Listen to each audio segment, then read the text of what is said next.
L'insulte, c'est pas client de pute, c'est pute.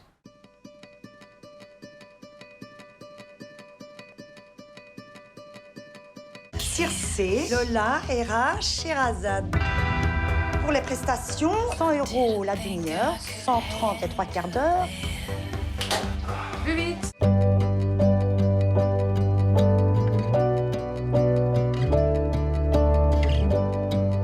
C'est un film qui est dans ce regard horizontal et qui regarde les prostituées comme d'égal à égal en fait, comme des femmes avant tout qui se prostituent. Le sujet de la prostitution, ça révèle des choses de l'inconscient collectif et des violences qui sont systémiques envers les femmes. Qu'est-ce que c'est que la prostitution? C'est un espèce de micro-société qui existe de manière cachée dans la société, dans tous les pays. De tous les temps, ça a existé. Cette micro-société est là pour assouvir les besoins sexuels de la moitié de la population, en l'occurrence les hommes. Et en fait, ça raconte un truc très très fort quand même aussi déjà d'inégalité purement sexuelle à la base. Ça impacte de manière individuelle, de manière inconsciente, sur tous les comportements. Quand on est un homme ou quand on est une femme, la société fait en sorte qu'il y ait des femmes qui fassent ce métier pour assouvir le besoin sexuel des hommes. Et en même temps, on leur fait porter toute la culpabilité et la responsabilité du fait que ça existe en fait. Et l'insulte, c'est pas client de pute, c'est pute.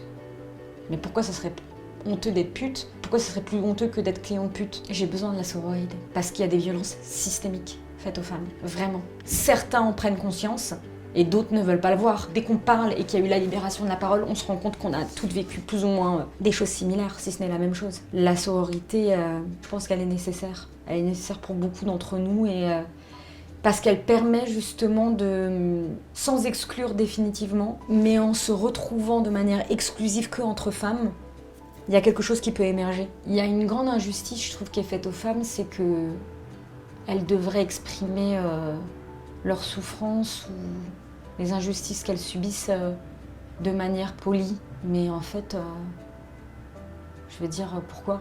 Une souffrance, faut la voir en face en fait. Une souffrance, c'est pas joli quoi. Voilà, c'est tout. Mais on va pas en plus dire t'es pas belle quand tu souffres. Vous rigolez ou quoi? Elle est légitime, la colère des femmes aujourd'hui. Quand je vois la violence avec laquelle on méprise, critique une parole féminine qui se libère et qui met le doigt simplement sur des choses qui sont réelles. Mais je pense qu'on a franchi une étape en fait. On se réapproprie nos corps, nos visages.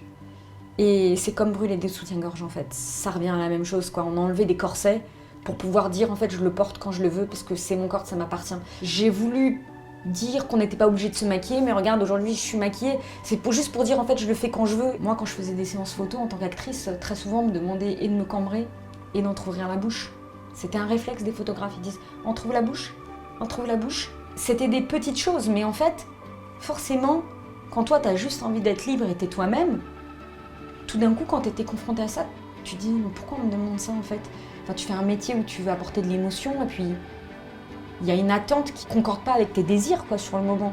Et puis tu comprends pas d'ailleurs ce à quoi ça correspond cette attente. Maintenant il n'y a plus ça, donc ça change.